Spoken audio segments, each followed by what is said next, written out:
Yay. That was a moment that is always going, oh my God. Oh, do you know what? I actually haven't had one of these chats where everything has gone perfectly. Last chat with Nancy Abdu from the Dermal and Laser Institute was horrendous.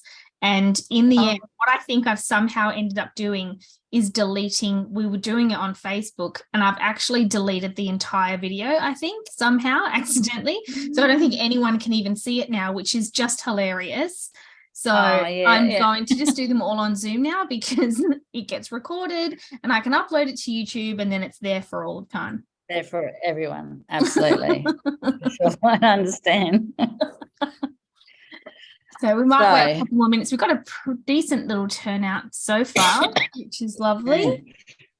So I've got my fabulous list of questions. Good. I'm sure there'll be 1,000 more. Good. Others.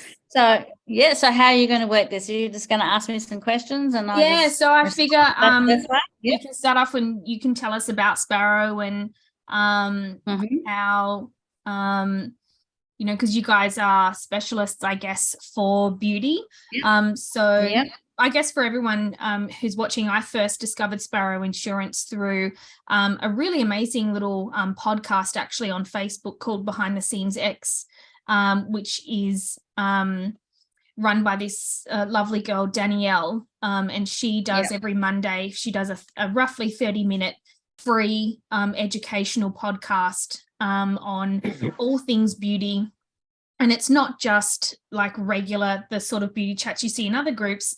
It is really in depth. She goes into the science behind everything, and she's so intelligent, so knowledgeable, and she's absolutely incredible. And on one of her past posts, she'd had Sue on, and I watched that one and heard all about Sue and Sparrow Insurance and chose them as my insurance provider. And so I reached out to Sue to come and do a chat with me for the members for the Beauty Therapists for Australia group.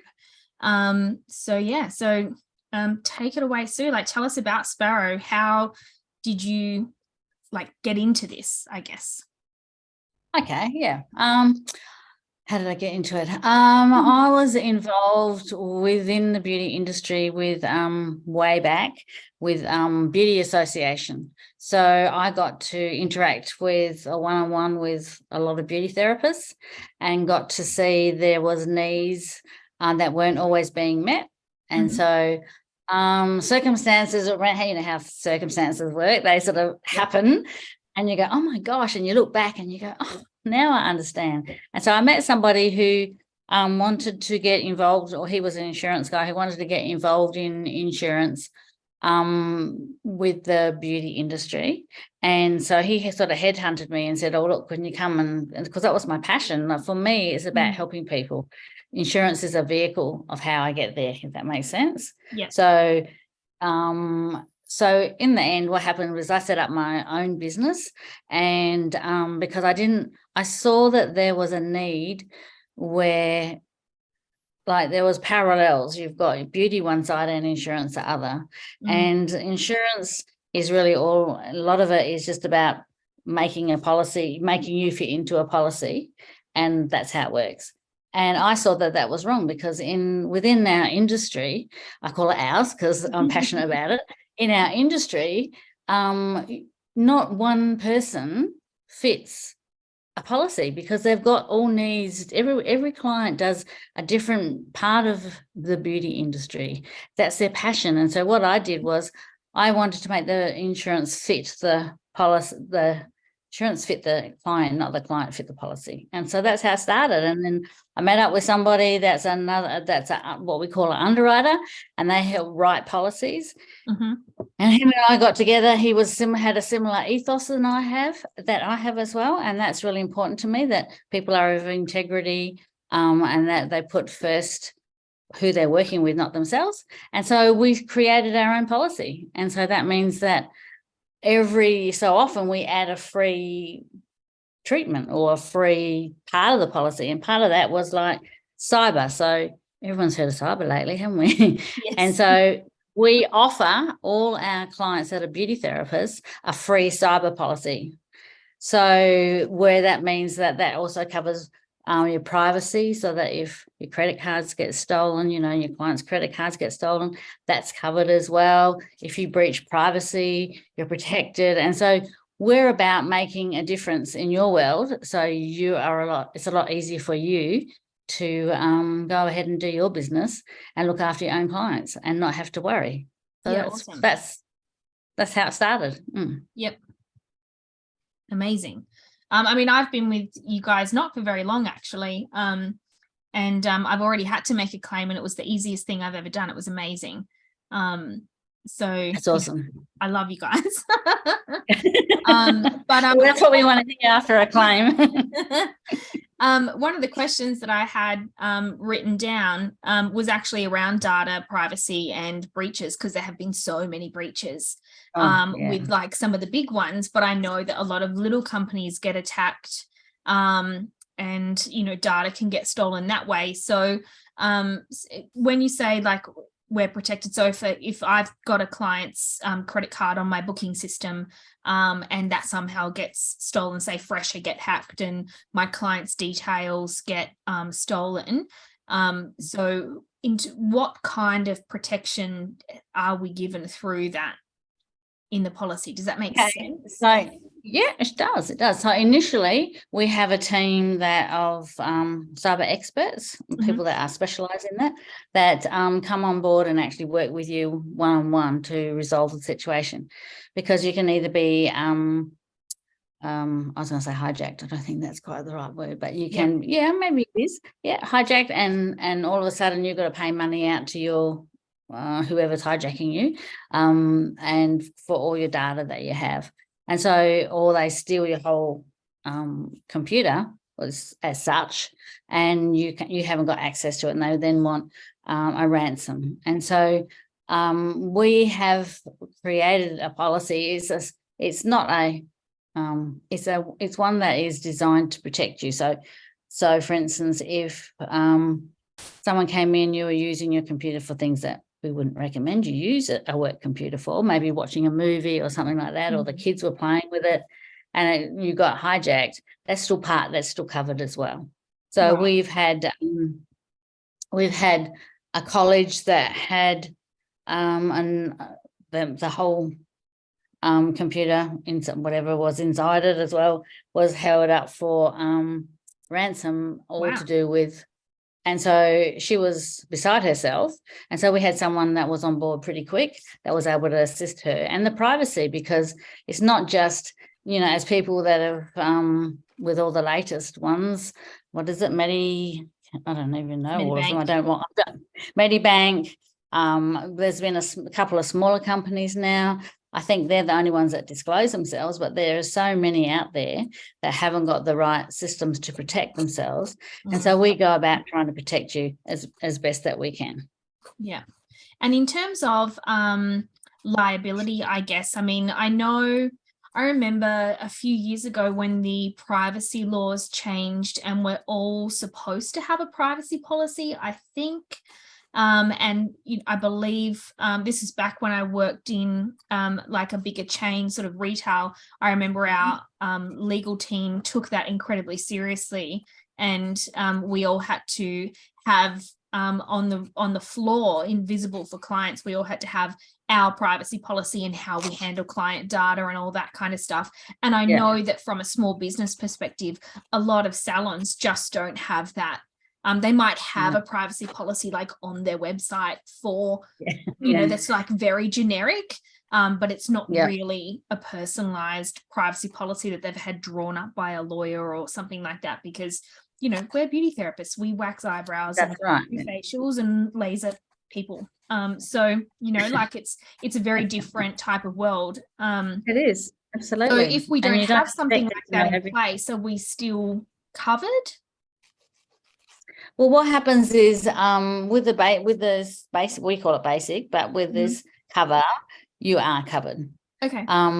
Those are recommendations that we provide as far as making sure that you, you know, how much data that you download for other areas.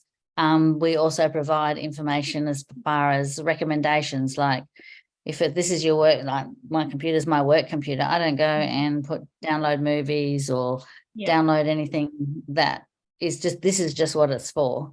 And for us, for insurance, we've got all sorts of, I've got to go into different areas and have codes, and my phone, I've got to turn on my code. By the time I finish my codes and all my passwords just to get in to start my day, it's like, oh my gosh. But you know what? Like, that's the way society is going.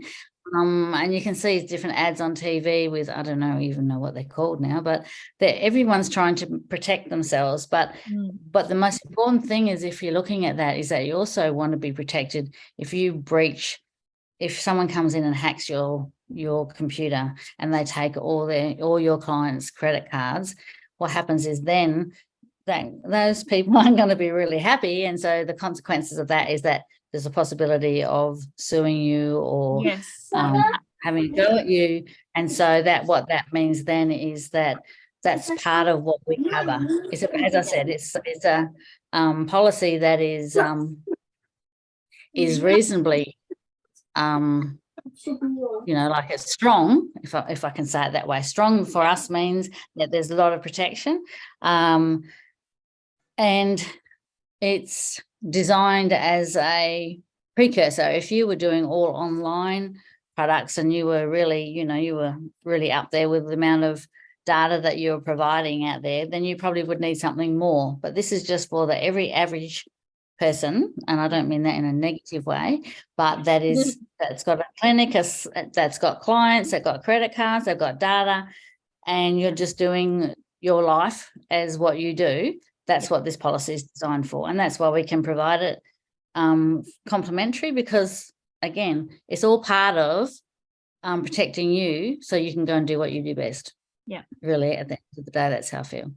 And this is something that probably is a very random question, not random because it does happen. And I know people that it has happened to. I know 2 salons that this has happened to in the last 12 months, which is really tragic. But what if in the instance of, say, they've got a staff member who wasn't necessarily doing the right things and has been working behind the scenes to go and set up their own business, and as part of that has taken some client data from their system, which has obviously been shared with that specific business, but they've then gone and taken that client data. If that was to happen, and a client that they then reached out to once they had left and contacted going, oh, I've set up my own business, did you want to come and see me now? Say they were like, because if that happened to me, I'd be pissed. And I'd be like, well, how dare you take my information? I gave it to this business. And I mean, I'm obviously in this industry, so I would be annoyed on the behalf of that business that a staff member has done that. But that is, if that happened and the client was very knowledgeable, that's data theft. So in that instance, they could then go, well, you didn't have my data secured. Obviously, I can then go and sue that staff member and, blah, blah, blah. But if that happened to me as a business, that is also covered under that policy. Impacting. Yes. Awesome. Yes. We've got some areas, we've got some legals as well, and all those little areas all tie in together, and we're progressively growing and changing and making those things more up to date as time goes on, because awesome. the way everything's changing, you've got to be better. You guys don't have the opportunity to research that and get those things provided for yourself. You guys do it for us. That's amazing. Thank you. We try. So another thing that I guess is kind of similar to it kind of follows on from this topic is things like indemnity forms. So for certain treatments, I guess for all treatments, most people get clients to fill out a form before they have their treatment, and as part of that there is a I agree to have this treatment and I clear you from any responsibility of adverse reactions from this treatment.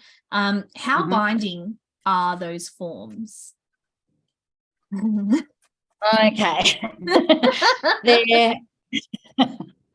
So when I do claims, I touch claims every day. Sometimes they're 5 a day.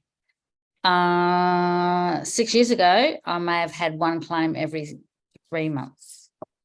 So claims are radically radically increasing. That's huge. For lots of, it is. And you know what, sometimes I for a start, I got really, I still get angry at what people try and do to our clients. But at the end of the day, it's the way our society is, and changes in our society, and people have expectations that if they don't like it, or they know that they can just go to and make enough noise and go online and go to Google or whatever, and those things. So it is really a changing world that we live in. And so you do have to protect yourself the best way you can.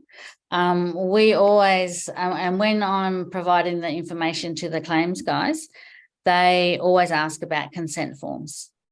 So the most important thing is that if you're providing a treatment, you go through everything with the client, medical history, everything, and then you ensure that you get that signed, whether it's digitally or hands. It doesn't really matter, because we're a digital world now. So a consent form isn't going to get you a get out of jail free card, exactly, but what it's going to do is it's going to provide that you were diligently enough to go through the medical history form, go through the consent, go through I had a mental blank, sorry. Contraindications. Thank you. I lost it, sorry for a minute. Contraindications. And so you've provided your client, they've signed it, and I've seen where a client said, I never signed any forms, I'm going to take this further. It was a laser burn or whatever, and she presented the consent form to the client, and that client went away. Now, they don't all do that, but it's a start. And so that forms part of your paperwork that goes to the claims guys, and that helps them work towards resolving the issue for you. I'm not going to say that if you didn't have a consent form that won't happen, but it just helps you along the way. It's if a client signs something and you go, well, you can't do anything, then what that means is that you can hang on, I lost it. So just because you don't, it's not means that that's it, carte blanche, finished, but it's highly recommended, because that just means that you've had your due diligence to go through that process with your client, work around what's the pros and cons, show them paperwork that is what could go wrong. I don't mean you focus on that, but you just ensure that they are aware of what's going to happen next. And so I hope that answers your question. Yeah. And is there anything that can happen that would nullify one of those agreements? I mean, because I guess basically what I'm hearing is that they're not really necessarily like legally binding. It can help. It's better to have one signed and sealed and delivered than not at all. But is there anything that would happen that can completely like be like, well, whatever she signed doesn't matter, you're 100% liable? If your client has seen and you've gone through that whole consent form, that gives you like points with the claims team or the lawyers, or if it had to eventually went, to the courts or whatever. The whole goal is not to get you there, and the consent form will help and assist in that way. But you know what? I know this is going to sound crazy to you, but the amount of times that people said, but I always do consent forms, and this time I didn't. Now, you probably can relate to that. Sorry? That's Murphy's Law, isn't it? It is, absolutely. And I can, they'll say, the client will go, oh, I had this gut feeling that something wasn't going to go right. This person wasn't quite right. And they said, I wished I hadn't done it. So you always go by your gut, but it's not a liability signed off document, but also do your consent forms. Just that few minutes it takes to make sure that's completed, and what what you want them to do as their aftercare.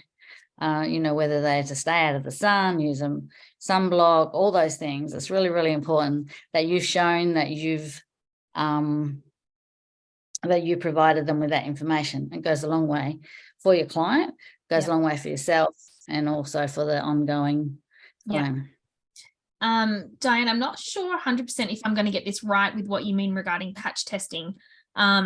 So if we have done patch testing for a client and everything is okay, and then they come for the treatment and something goes wrong, obviously having done a patch test is good. But what if we haven't done a patch test, say for something like a tint or like cosmetic tattooing or something like that?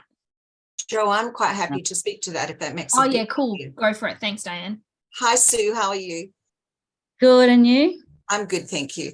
So one of the things we teach from virtually first day in our college to students is contraindications is probably the first word we write on the board after good morning, welcome to the college. And Absolutely, then we talk about that, and then we talk about patch testing. And I have horrific photographs of people that just went in for what they thought was a simple eyebrow tint and came out and couldn't work for 6 weeks and all of that. So, I mean, I do like to scare them because good. One hopes this will make some foundation to not only their training, but their professional life. But what's really scary is the first thing they all say when we talk about patch testing is that they've been in for years having tints and whatever, and never once, ever been subjected to, you need to have patch tests 12, 24 hours before.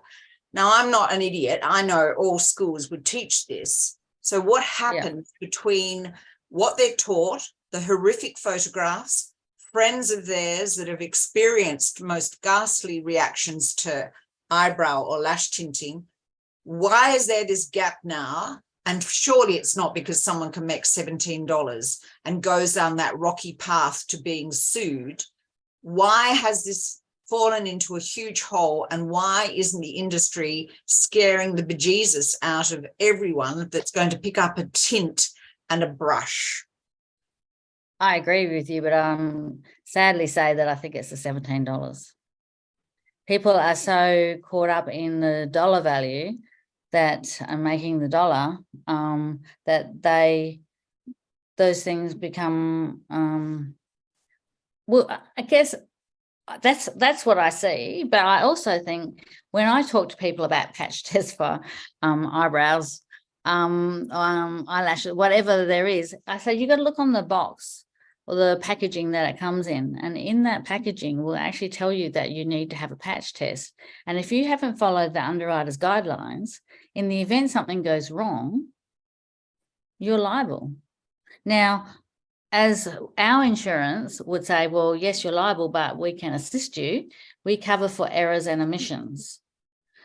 A lot of policies don't. And so is that a get out of jail free card?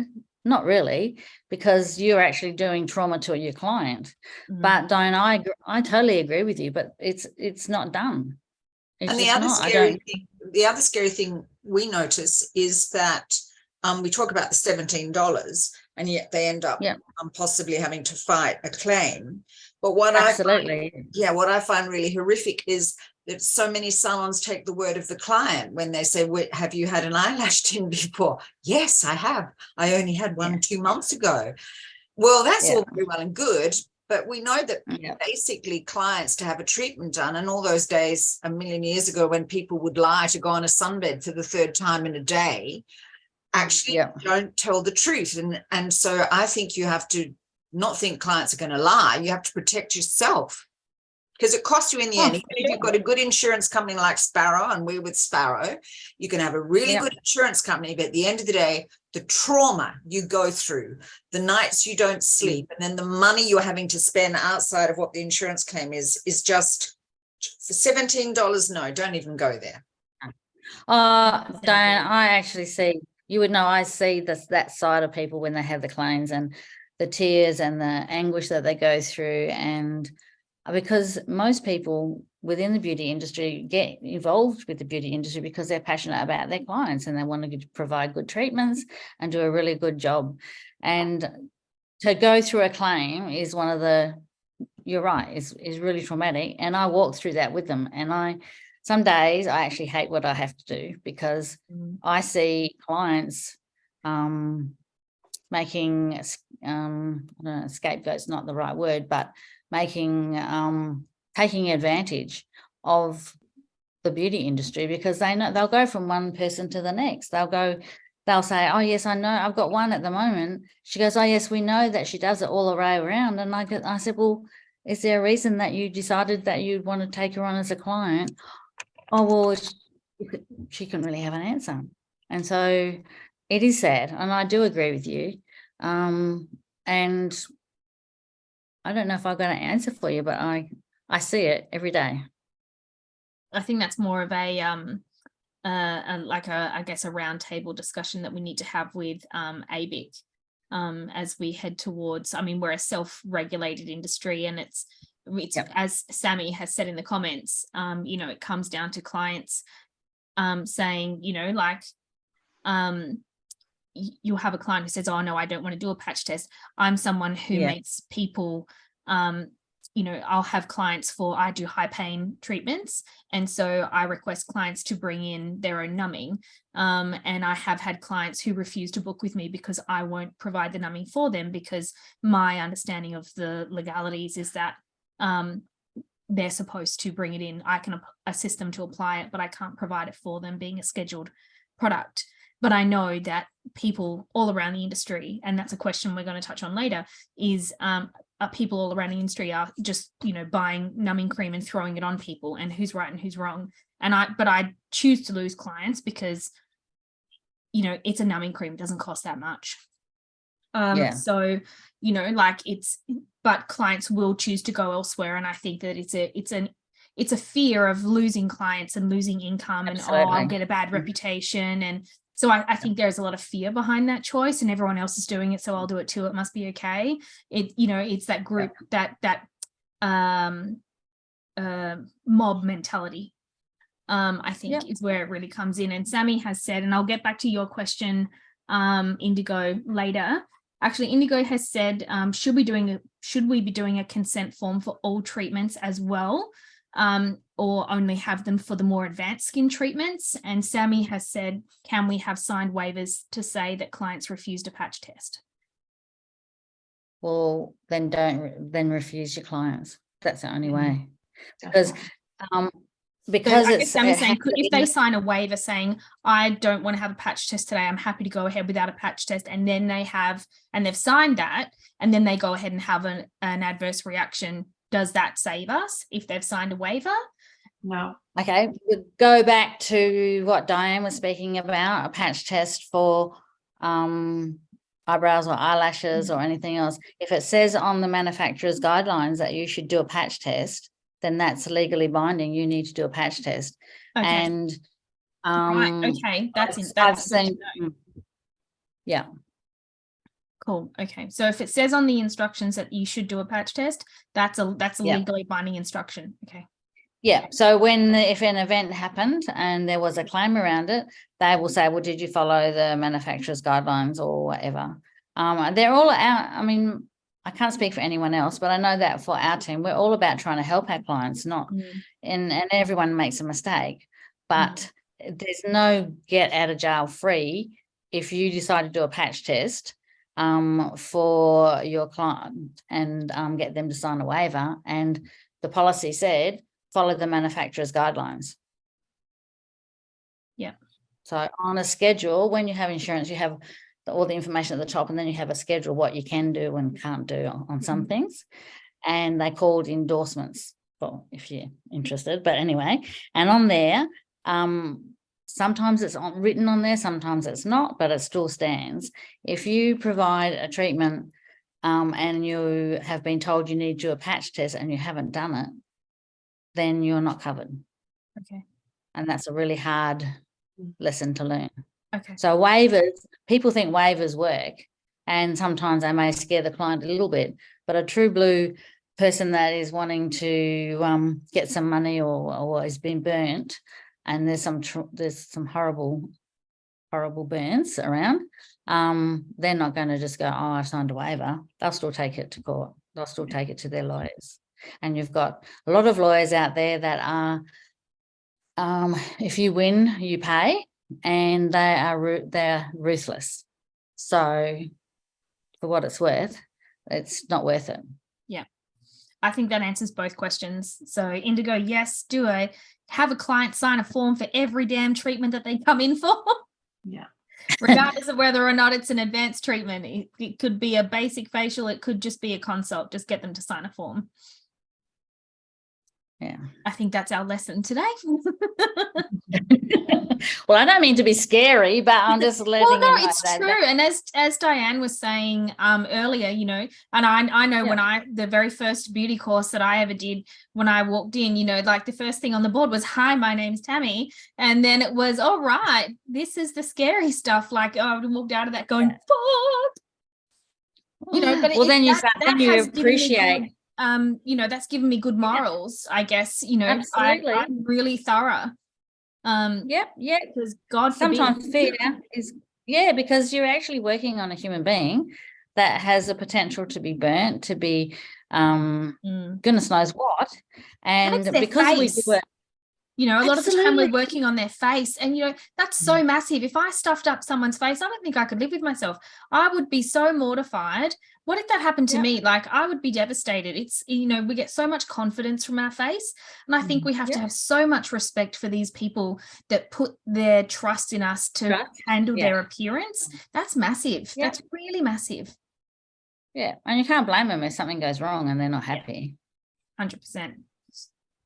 Mm. So Sammy has said, would that only be products that have MSDS forms and products where it's explicitly on the packaging? I don't think so. If there are instructions that come with the product that aren't necessarily on the packaging, I think those are still binding, you said, Sue? Yeah. If they, because they may be on the packaging, but there's also you get some form of information when you purchase a product, or you've talked to the guy that's come around, or the lady that's come around and sold you the product. The sales rep. And the sales rep. And there is, I mean, I've seen it where someone's client had allergy to shellfish, and in the product it had shellfish in it, so she had this massive reaction, but they had missed it out of the manufacturer when they were putting it together. They had missed out that actual line or whatever of extra additional product. So our client was safe from that whole product because it was never written in the manual. But I mean, we don't have, do you know what I'm trying to say? And so they do take all those things into account, especially if, I mean, one of those reactions that people can have is really quite severe. And I guess it comes back to, you know, there's that saying, ignorance of the law is not immunity from the law, or something like that. So just because you're not aware of it doesn't mean you are not liable to be bound by that law. So if there is, say, a product information sheet that you didn't receive with your product, that doesn't, if it exists, that doesn't necessarily mean that you're not then bound by it, I guess. So and I think also it's sometimes it's not what we try and get out of doing is actually I'll probably get myself into trouble here. It's where our integrity is as how we treat our client. So there's so many things that we can say, oh, how can we do this to get out of it, or how can we do that? You know, 50 other people down the street are doing IPLs and they're not patch testing, so why should I? Well, it comes back down to your integrity. And if you're that one, if it's that one time that something really goes wrong, not necessarily with the IPL, but laser or something, where do you sit with all of that? Where's your conscience? How are you going to deal with that client and yourself when something goes really bad? And it does.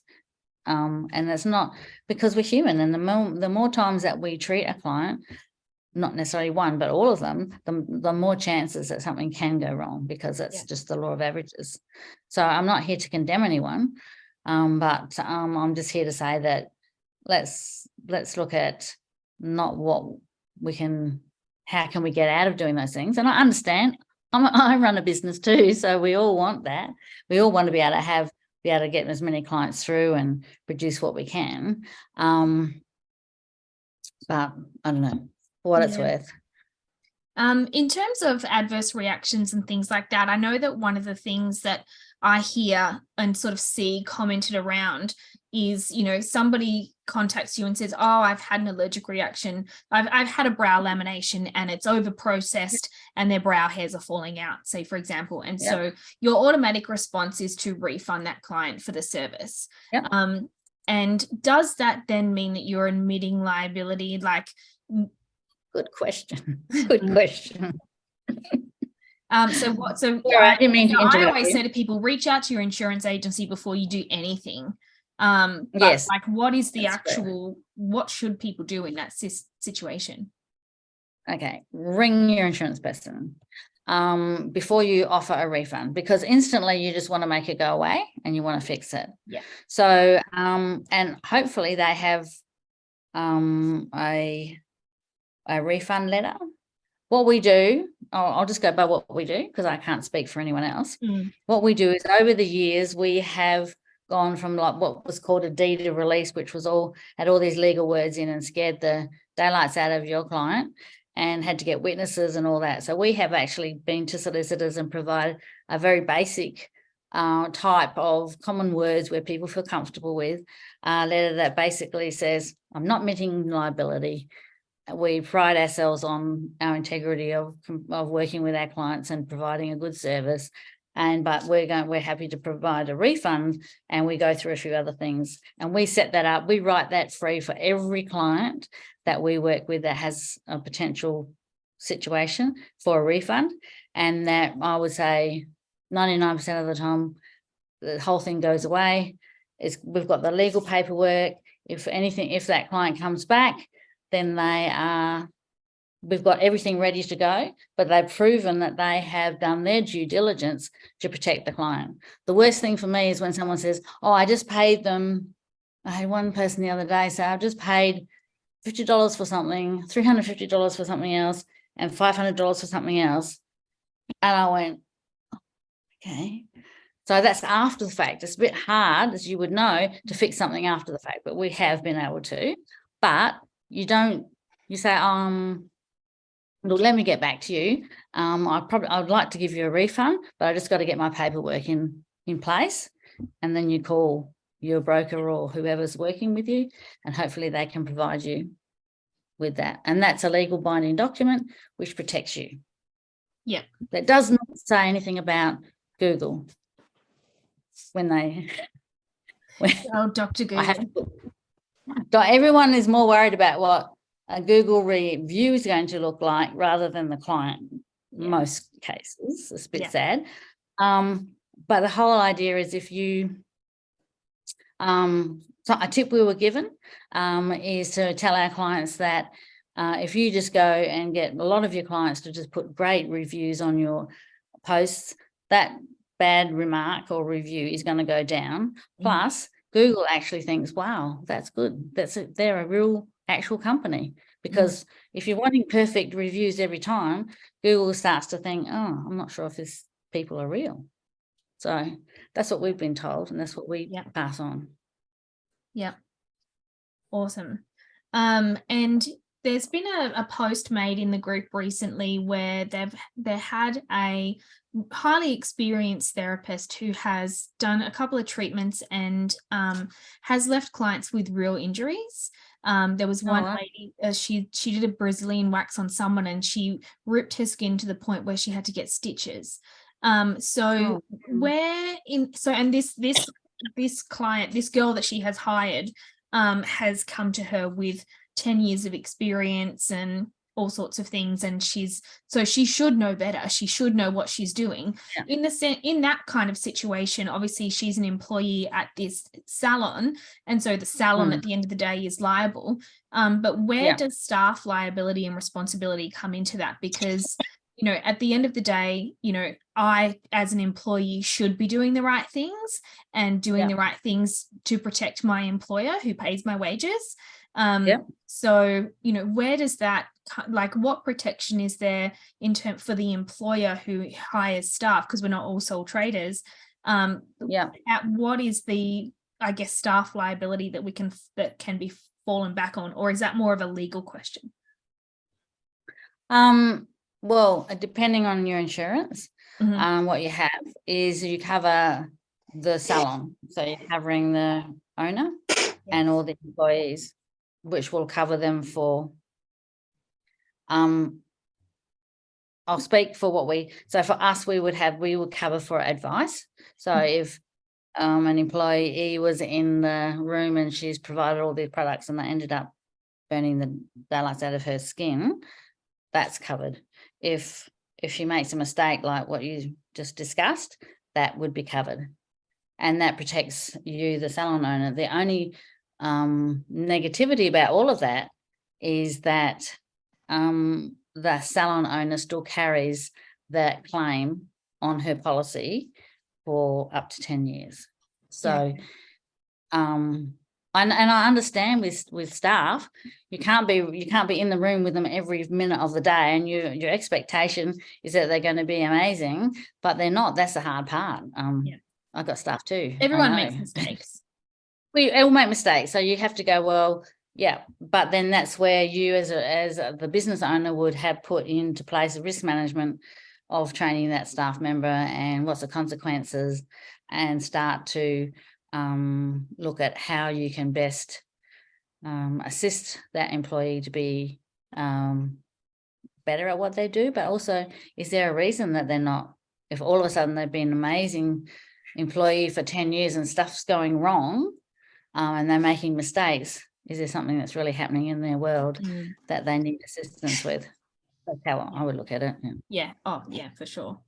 So Diane's just said, I'll get back to you, Sammy and Karina. In terms of qualifications, and we're an unregulated industry, and I know that when I spoke to you guys around, upskilling myself and adding on things like plasma fibroblasts and stuff, it was once I could show evidence of being certified in that treatment, then yes, I could add it to my policy and be covered. So when we're hiring staff for salons that have multiple staff members, if they don't have on record copies of staff members' qualifications, is that a requirement for you guys to cover the salon and their staff members, or do you not? Is that not something you would follow up on in the claims process? Where does that lie? Yeah. That would be a logistic nightmare for us. And it's not a requirement to prove or to show qualifications because when you take out a policy, there's a proposal form, and that's a legal document. And in that proposal form, it asks you whether you have the minimal requirements to be covered to provide that particular treatment. Now, there's things that we've put in place with lasers that we're concerned about what's happened within the industry, and with other treatments. And so we have put around with our underwriter, just getting people to provide certificates. As a salon owner, I would recommend that you kept them when you've employed, particularly when you first employ someone, that you have a copy of all their certificates and you keep a record of that on file in the event that something goes wrong. If something does go wrong, you will be possibly asked to provide copies of certificates. Okay. Not in all cases, but it can be asked for. Yep. So as Denise has just said in the chat, there are a lot of job vacancies at the moment for therapists, and they're saying no experience necessary, we'll train you. And it might say diploma preferred but not necessary. And we know that places like Silk Laser Clinics and Laser Clinics Australia are hiring girls with certificate 3 and then training them in-house to do skin needling and laser and all sorts of stuff, and just doing in-house training, no external training, which leads to a lot of problems. I know of a girl, a friend of mine works at a laser clinics, and they've just had they've hired a girl who's got zero background, and like her second week on the job, she put a really dark client on a machine and didn't change the settings to be suitable for her skin, and left her with 3rd-degree burns. And I think she was 2 weeks in the job, zero beauty background at all, nothing, never, just a friend of the manager. And so they hired her and gave her a job. So, I mean, obviously, business owners like ourselves who are diligent and do the right thing by our clients don't need to worry about those things. But in the sense of, it is very hard to find staff at the moment. And I think that is one of the leading businesses to say, do you know what, fuck it, I'll just hire someone with the basic qualification and I'll train them myself, because it is just so hard to find staff, that they would rather find someone with a great attitude and willingness to learn than someone who's qualified but is terrible. So I guess, where does that leave us? Because you said before, train to the industry standard, which is a tricky one for us because we're unregulated. So different states have different qualifications. If we look at laser, for instance, you've got Queensland that everybody has to have their laser safety certificate. And then other states have got, I won't bore you with it because probably all know better than I do sometimes about that. But what we have done is we have tried to raise the standards with that and find out who's actually working and what the qualifications and how much the training is, because there's some wholesalers out there that are bringing in a whole lot of different equipment at the moment, and it would just about make your hair curl about what the limit of training is, and selling a product and machinery. So yes, I believe that you can on-train your staff when you get them, but you still have to follow the regulations and training regulations. Otherwise, we're going to be made a laughing stock of the whole, because people aren't going to hold anyone with any integrity. And yes, there is short courses and things like that, but then there's also colleges that will provide, recognition for prior learning as well. And so if we work together as a team and work with the colleges and also work with trying to raise the standard, then the girls or that come in, like that poor girl that burnt, imagine her, she's only been on the job 2 weeks and she's burned someone. Well, I would think that she'd be devastated. That could wreck her whole life, but then it's wrecked the whole life of the person that's just been burnt. So who's responsible? Well, those companies are responsible, but that just makes a bad name for the whole of the industry. And I better stop talking because I get passionate about that. See, I'm not about just insurance. I'm about encouraging people. When we get people that haven't got any qualifications, sometimes we're not a good mix. Yeah, if that makes sense. Yeah. Because so do you decline people who want insurance? Yep. Yeah, awesome.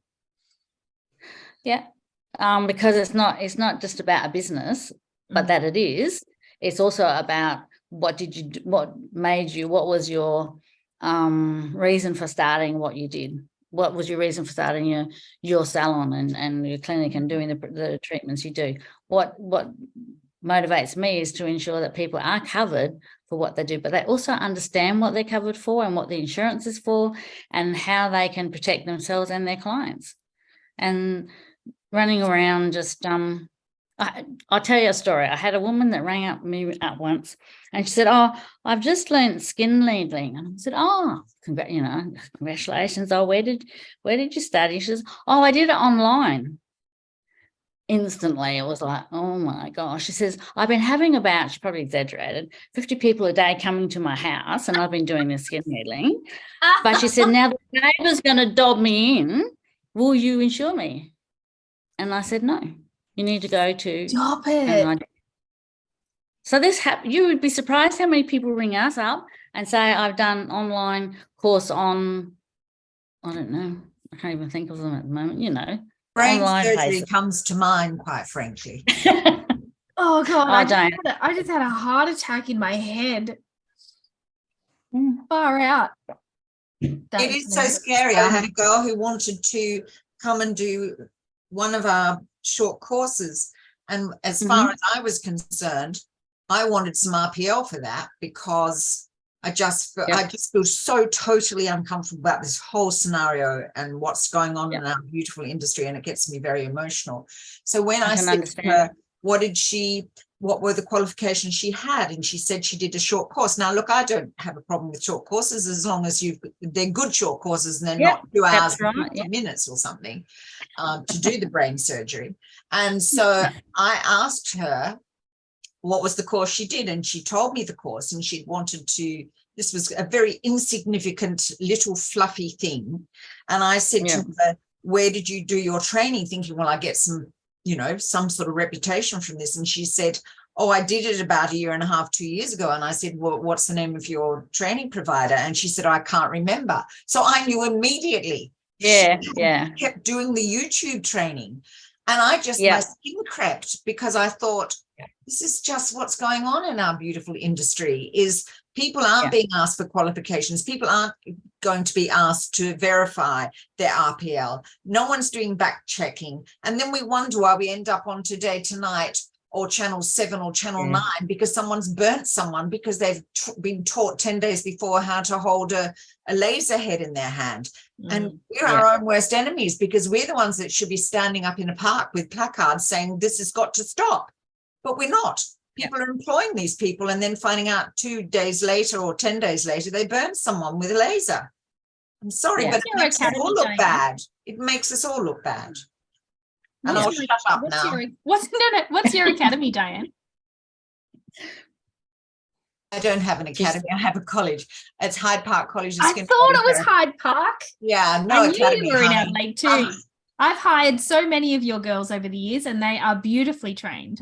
Thank you very much. But you can imagine how I weep when I hear these things. And then a student brings a photograph of one of her friends who went off to a brow bar in Marion and couldn't work for 6 weeks because she was allergic to the lash tint, and they wouldn't even give her a day's wages. And she was too scared to go anywhere else. And you think that's 6 weeks out of her life, and she's got the scars on the eyebrows to prove it. And it just makes me sad. I promise you, I'll shut up. Nobody speak to you. I feel like we need to arrange a Zoom rant session so we can all just get it out of our systems. Love it. Going on what you mentioned before, so I'm just sort of going through my list and it's all flowing very nicely. I'm very satisfied. So you mentioned before that there was some providers bringing in, or wholesalers bringing in some machinery, and that the training is quite laughable. So in terms of, one of the questions that I wanted to ask you was regarding machinery and things like TGA approval and that sort of thing. So what are the guidelines? Because we know that there are a lot of skin needling machines, for example, that are great versus not great, and TGA approved and not TGA approved. And there's some great machines that are TGA approved, and there's some great machines that are not TGA approved. And I know the answer to this question because you've already told me, but for everyone else, what's the go? What's the go? So I'm asking you so many hard questions tonight. No. It's just like sometimes where to start. And I think the most important part, if you're going to purchase a machine, you need to look at the country you're going to purchase it from. So I'll go back over the last few years. We could not get cover for someone that is importing any type of machinery or product from China. Now, I'm sure that in a few years' time, they're going to be amazing, and they will have learned a lot of techniques, and that's how they've done with their cars and everything else. They do what they do and then learn from it and produce something. But at this time in our world, to start to get like a skin needling device from product companies, and it's very, very difficult to get and obtain insurance for manufacturing. So something that most people don't understand is that if I purchased machines from another country or product and I brought it into Australia, I'm now deemed as the manufacturer. and that's the same all around the world. Now, so what that means is if I sell you, Joe, my machine, and you go and burn a client and it just blew up in your hands and burnt someone, you are responsible for that machine. You are then going to have opened the door to be potentially sued for burning that client, because you're deemed as a manufacturer, because you can't go back to another country and start to search out who made that machine. Does that make sense? So most people think, oh, I'm just a wholesaler, I'm going to import a few products and then I'm going to sell it off. But that's not how it works. If you're bringing a product into a country and you don't have insurance to protect yourself, you're in big doodads, because I can tell you stuff happens all the time. Like there's another machine company out there in another country. I think is it I don't want to say a name and get it wrong, but anyway, it's out there and they sell prams and goodness knows what else, and people seem to think that it's wonderful to buy because it's cheap. It's not. Oh, AliExpress. Oh yes, that's it. Yeah, good on you. So, and then there's ways with, I think what we talked about was the fact that there's different departments of the TGA. And so you've got different people providing different information. So it makes it really, really difficult. They do have a list and you can go in there and seek that list. Some companies, some insurance won't touch anything that is not TGA approved, but they're covering the machine. But if you're working on a needling machine or a laser or IPL machine, and you've got good, strong insurance, you're actually covering yourself. You're covered for your treatments that you provide, not necessarily for the machine. That's if you buy something within Australia. Okay, so if I bought the machines in and sold them to you, I'm the wholesaler, I'm the manufacturer, you're the purchaser. If something goes wrong, I'm in Australia, I'm going to get nabbed. But if I'm outside of Australia, I'm not. Does that help? Right. Yep. Does that answer your questions? Am I? Yeah. So I guess what you're saying is that they don't necessarily need to be TGA approved, as long as you've got to find, but it's about you finding your insurance. Yeah. Some companies will say, I need, what's the TGA, what's your TGA number? Is it TGA approved? Sometimes you can say yes, and they're still happy without to not have it. So it's a case by case. Okay. As long as you're not buying product in that it can only be bought in Australia, like cosmetic injecting, just say. There's been people that have bought product in from another country. And of course, when they land here, the parcel gets picked up. Well, they've made the mistake, and they're in a whole world of trouble. So people that are buying product in, or something that's in that they shouldn't be bringing into Australia, no insurance is going to be able to save you. Yeah. Okay. And I know it's happening. So I'm saying it because if anyone knows anyone that's trying to do it, don't do it. It's just not worth it. Yeah. It really, really isn't, because you will get caught, and it's I've seen the fruit of it, and it's horrible. Yeah. Wow. Oh, learning all sorts of crazy, scary stuff tonight, Sue. Love it. That's what keeps me awake and gets me up early in the morning. Love it.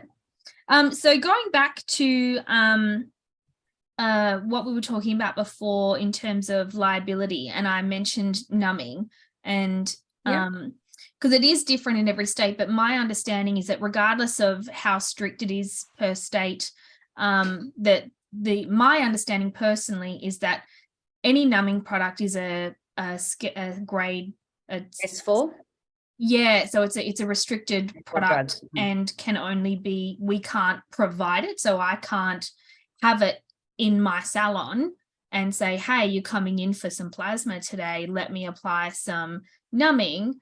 That it has to be, my understanding is that it has to be provided by the client. And I can put it on for them, but I can't give it to them. Does that make sense? Yeah, I hear you. So is that do you know much about this? And is that something that is, because I know that like 95% of salons just have a thing of Numit in their drawer, and they'll throw it on before a microneedling treatment, and off they go. And my understanding from all the training that I have done is that that's not correct, and I shouldn't be doing that. And that's how I teach my students, because I teach, and I teach everybody that, numbing, get your client to bring it, because that's my understanding of the law. So is that correct? And if someone was doing that where they were providing numbing and something went wrong, would that then make them more liable than they would have? Yeah, I hear what you're saying. Like, that's such an ambiguous question. And everyone has an opinion. So from my understanding and studies, there's two types you can get over the counter. From a pharmacy, from a compound chemist. It's not an S4 drug, obviously it's an S2, which means that it's like a Panadol or a whatever else. So if you can get it from a compounding pharmacy, it's different. Well, I don't know, EMLA, for instance. I don't know where you can buy EMLA. Yeah, just people. Yeah. So people can get that and do what they want to do. But that doesn't mean to say that it's the right thing for the client. So there's so many different types of formulations within the numbing cream. It's that speaking again, our underwriters are fully aware that people use numbing cream for a number of different skin treatments. We've had that discussion a number of times, and they're cool with it. Okay. Cool. So they are aware of it. So, but then that's what we specialize in. So they're going to be aware of it, because they've done their due diligence, and that's the whole process. I believe that it's an individual script per client, and that should be provided however it's provided. There's some different methods of it, and I know that there's different methods around, but I think it should be for individual for the client, for me. So if I came to you, you would give me a script, or you would send me off somewhere that I need to go and get that. There's a few different methods of ways of doing it, but I think as long as we come to a conclusion that there has to be something per individual, and that's for me, and the client, and the client is monitored, because it is a drug, obviously. And I think there's been a number of our clients that we had conversations around it, and they actually used a consent form, and they actually put down the different drugs, the lignocaine, all the other canes that there is, and questioned the client and got them to sign a document to say that they weren't, as far as I knew, they weren't allergic to anything. So it was like a medical history form, and they were going to be doing that. So they felt comfortable about doing that. I don't know if they still do it, but to me, that makes good sense. If you're going to be putting a drug on someone's face that you would, and it's going to be broken and open skin, that you would then ensure that at least to the best of your knowledge and to that client's knowledge that they did not have any allergies. Consent. Yeah, in informed consent. Yeah, that makes sense. Okay, cool. Okay, so does that help? Yeah, that's helpful. Thank you. So if anyone has any further questions on that, if there's any confusion, just either unmute yourself and ask, or type it in the chat. So are there any can I just before we finish on that, it would be really advisable that wherever you're insured, if you're using the numbing cream, that you actually find out for yourself what the requirements are around that, and if they even know that they're using numbing cream. And it's really, really important, because it is a drug. So wherever you go for insurance, you really want to make sure that the insurance that you have is going to cover you in the event something goes wrong. Yeah. But really, you should ask those questions about all your treatments, really. Yes. But the most important thing is about, we're talking about numbing cream, and that's such a highly contentious conversations that people have around that. That it's really important that you settle in your own heart what's right for you. Yeah. And what's legal and what you feel to do. Cool. Are there any differences, I guess, in terms of insurance for home salons versus not home salons, whatever those are called? Because or mobile or they can all be, like, I don't want to say proper salons, because as long as it's set up and you're doing great treatments, doesn't matter if you work from home or if you work at a Westfield.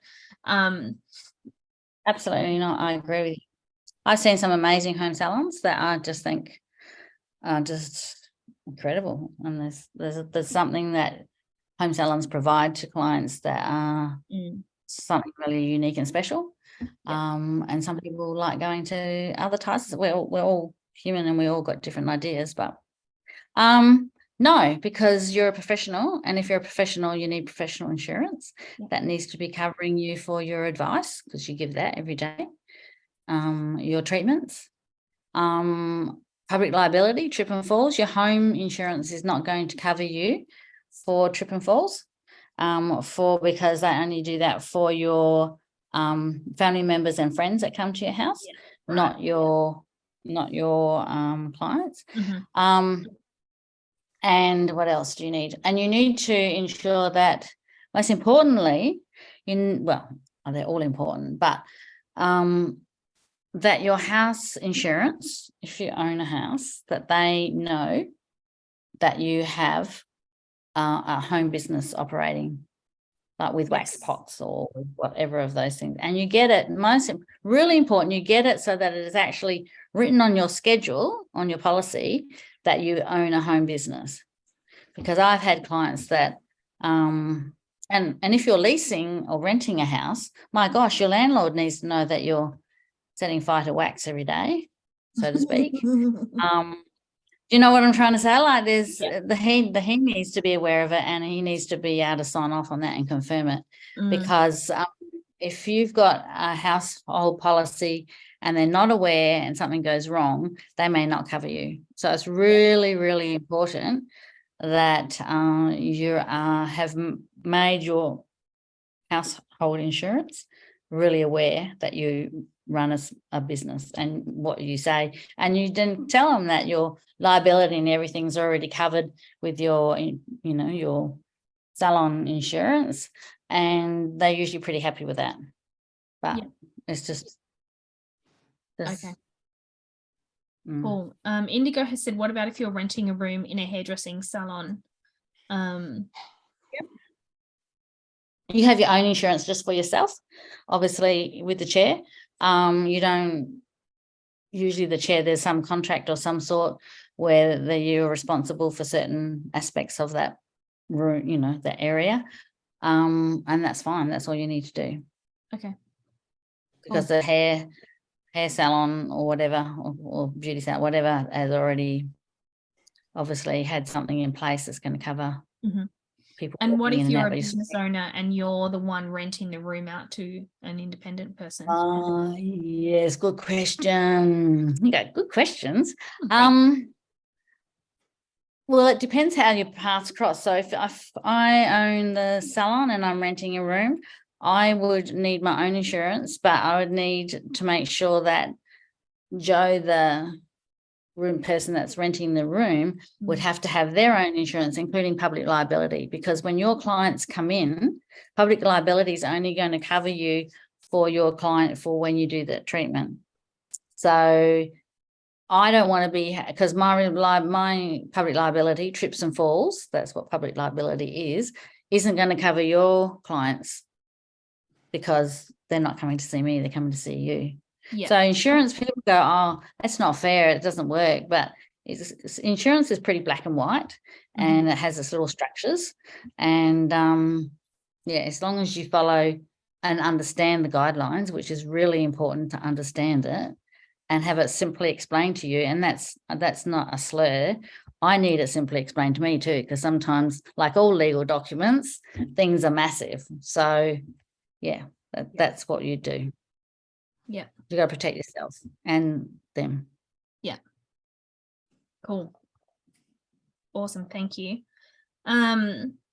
In terms of, so you mentioned that with insurance, we're covered for the advice that we give to clients and that sort of stuff. So obviously one thing that I say to all my clients is that, you know, it in the beginning with any skin journey, it is a little bit of trial and error, and it's a bit of a guessing game, because no matter how much you tell me about your skin, it is still your skin, not my skin. And so I don't know how products are going to go.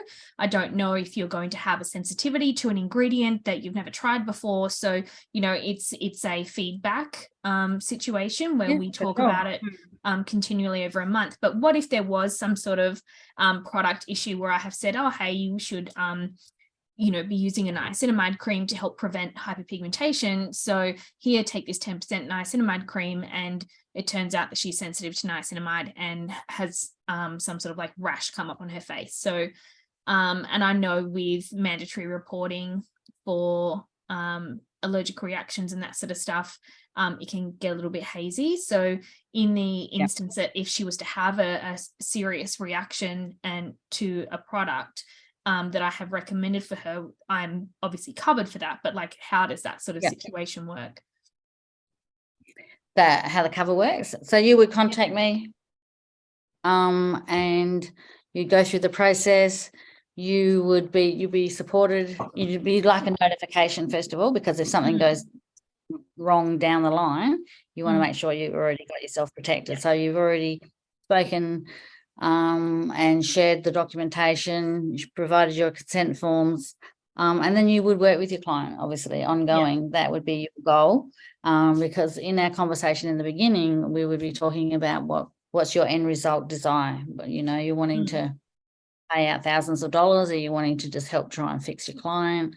You know, do you want to provide a refund? There's so many different options for you. I guess in terms of, I know with the ACCC laws, if a client has allergic reaction, doesn't matter if they have used the product once or if they've used it 100 times, they are legally entitled to a refund. I know that's a fact. That's exactly right. So, you know, obviously in that situation, they are entitled to a refund. So you don't need to then reach out to your insurance agency and go, oh, I need to check that I can give you a refund first, because you obviously legally have to. And giving them a refund, you've obviously got to get the product back.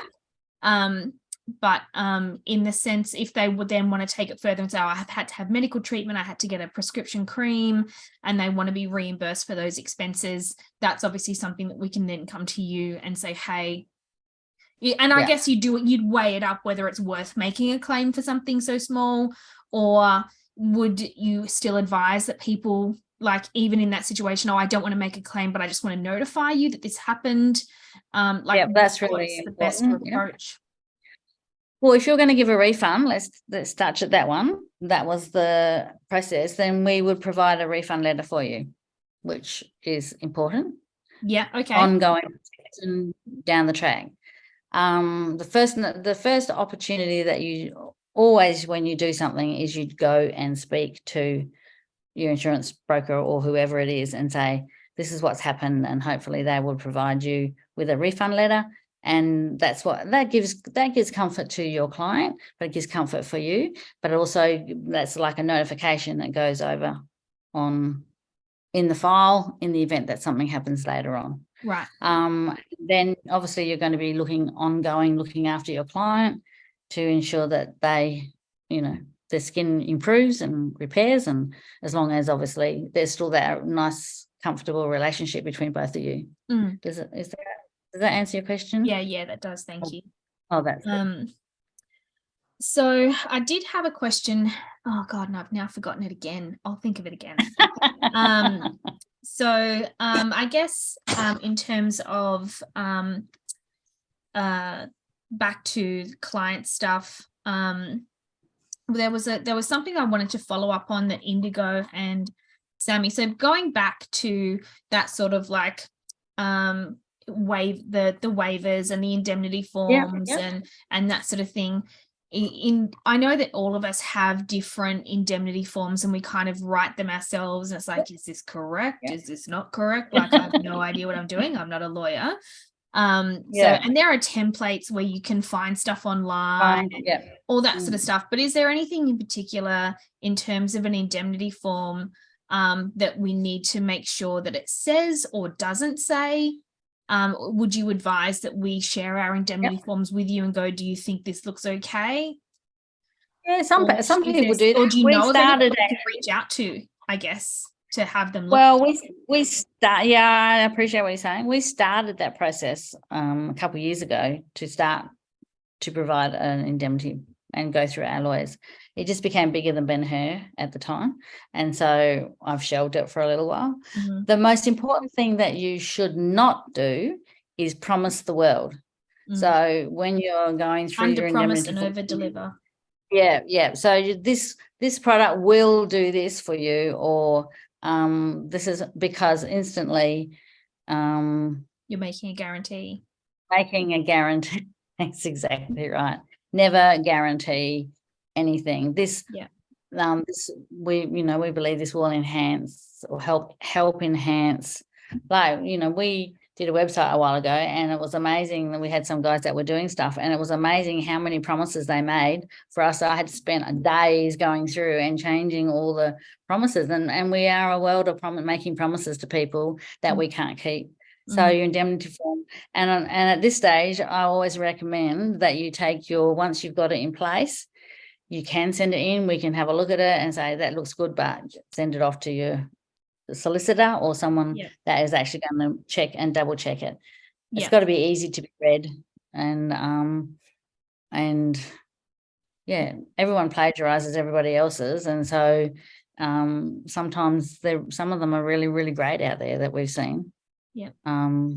Just maybe, as you said, getting together and coming up with some really, really great consent forms and indemnity forms is really good. I don't know if that's really much help, but no, that is product companies that you use often have their own forms that they provide their clients. And usually pretty good, because if they're providing it, they're making a statement saying that we believe that's right. I know that Sammy was I guess concerned about the whole patch testing thing, and so her query was if I'm doing a facial on someone, does that mean I've got to get them in 2 days before and do a patch test of all the products I'm going to use on them in the facial? And I think that comes down to making sure that you do your due diligence in your pre-consult with the questioning and the going over of contraindications, including allergies. I think so. Where do we draw that line? Because if you have a skincare range and it says patch test on clients before doing anything, that's obviously impractical. Yeah, for sure. But I don't know. I haven't seen. Well, I may be very ignorant in that part. It's to a reason. It's what's going to cause. Like, if someone comes to me and says, oh, I don't think that patch tests are needed for laser, I think that you're not my client. I would not. If someone, that's how I see it, because I know the damage and the danger that can come, and I've seen the results. So it's about being practical. And no, I mean, I don't know of anyone that has done a patch test on all the products that they're going to put on the skin. But if you've got a hypoallergic client that is allergic to just about everything, I would see that would be your due diligence to ensure that client is protected. But I think in most cases, I don't know. I haven't seen, as I said, don't judge me on this. I haven't seen the products. No, I mean, I haven't seen it either, but no. I think it's definitely something that's worth making sure you've, dotted your I's and crossed your T's. If you're using some, but I think it's depending on the client. If you've got someone that's really allergic and has massive reactions all the time, 100%. my gosh, I'd be testing them for everything. And that's not for an insurance perspective. That's just simply because that client could react to anything. Or recommend it to someone down the road. Yeah, if you've got I know I personally have a hyperreactive skin, and I avoid going and having treatments for that exact reason. So you're unlikely to have someone come to you for a treatment with that super hyperreactive skin, because we just don't go and see other people because, for these treatments, because we know what our face is going to do and it's not pretty. So I feel like it's going to be cool. I'm glad that makes sense, Sammy. But yeah, I guess it comes down to doing your due diligence with your client questioning and your consultations, and making sure that you're, covering all your bases, and then using your judgment to proceed. And we get clients that they want to cross every T and dot every I, and they are so pedantic in the way they want to do things, but that's who they are. And so they work within their framework of what they're comfortable with. And I think everyone comes to a place where there's certain areas of treatments that you wouldn't compromise on as far as a patch test, but there's comes down to where you're comfortable with your client, and that whole process when you go way past just the sort of the more aggressive machine equipment, skin peels, all those sorts of things. I think you got to know, if you know your skincare and you know your product and you know your client, there's a process. Yeah.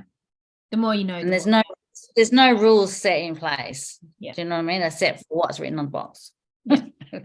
Or the manufacturer's guidelines. Yeah, fair enough. Cool.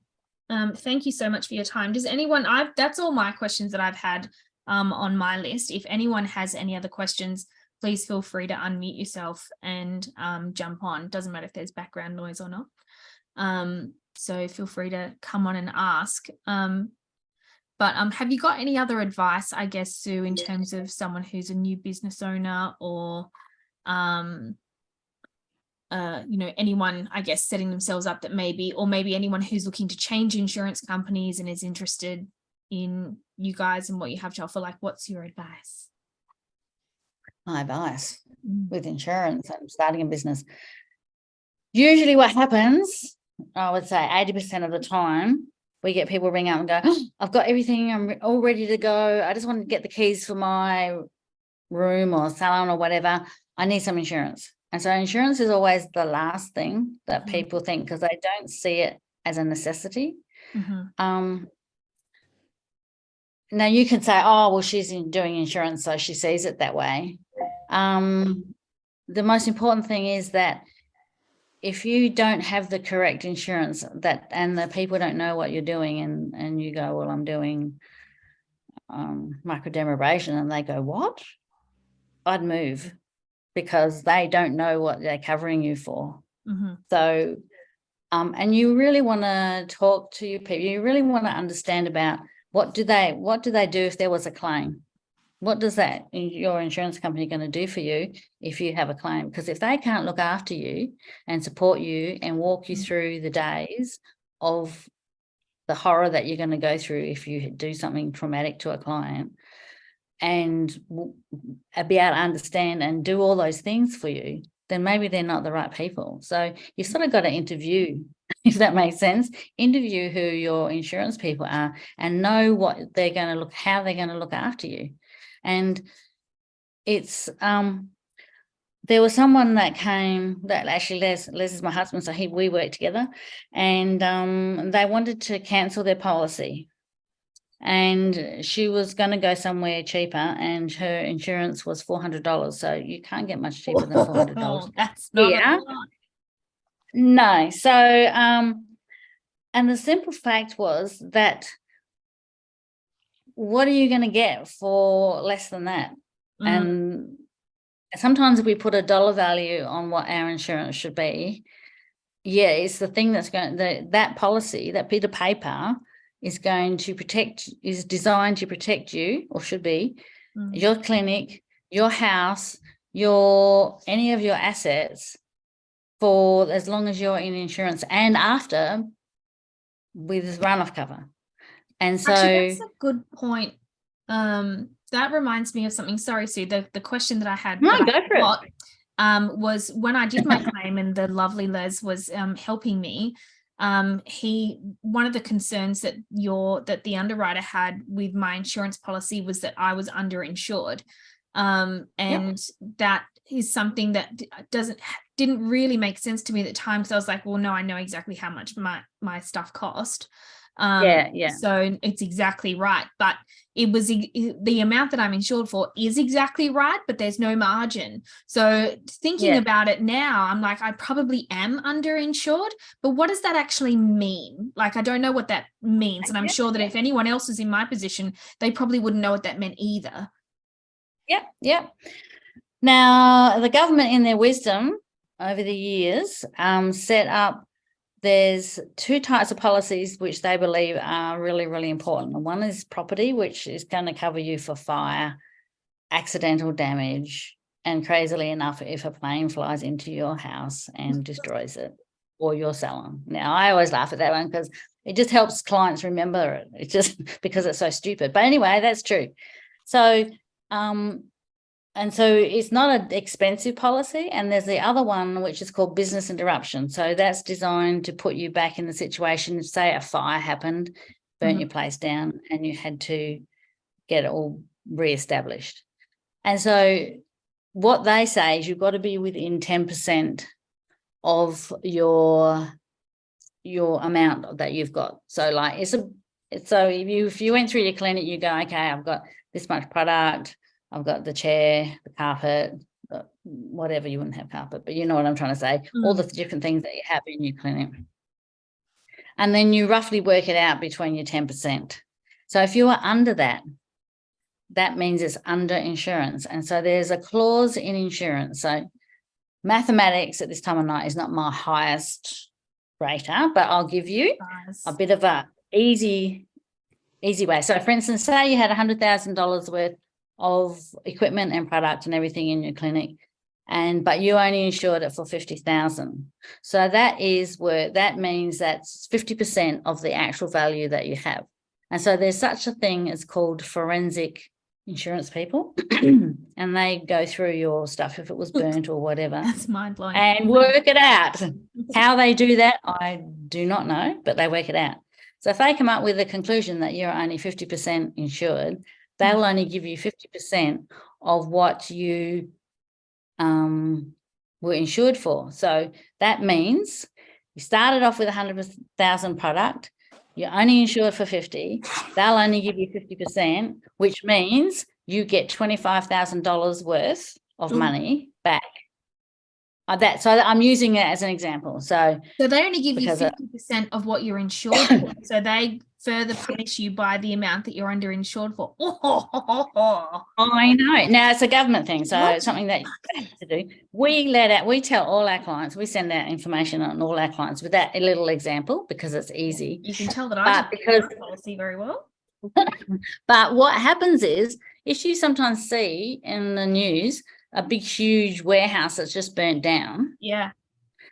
Sometimes a lot of people in the past, and probably still do, heighten up their insurance and say, oh, yeah, I've got all this contents in there, I've got all these values in here. So they insure themselves, say, for $2 million, but they may only have been worth 200,000. I'm doing ridiculous, but so it's designed to keep people honest, and it's in that area. So I always say, if you talk to me and I'm talking to you about insurance, I say, so if everything burnt down, how much would it cost to replace it all? And that's a crazy question. I know it's a hard question, but that's the under insurance clause. And I guess it doesn't take into consideration price increases, because the claim that I had was regarding a device failure, and the price that I paid for it, 2 years ago, you can't get it for that price anymore.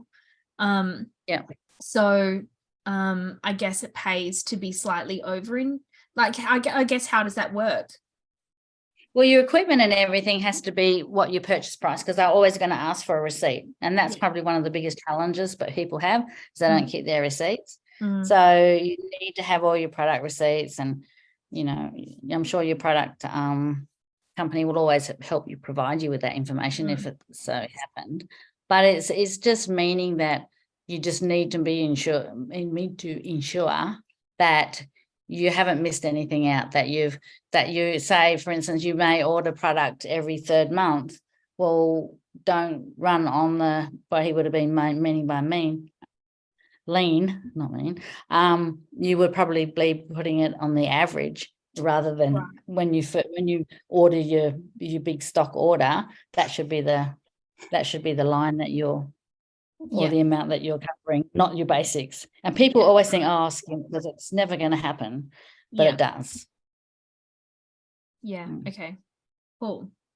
So, I guess in terms of the value on your policy, will slightly overestimating the value of what your business is worth to like reset up again. I'm guessing that that's probably not going to add a huge amount to your policy premium. No. Because that was why I, like, when I was doing my numbers, I was like, I don't want to pay more than I need to, so I'm just going to make it exactly right. Yeah, exactly right. But I guess it would have changed it. No, there's with all parts of the different covers, there's certain covers that are more expensive.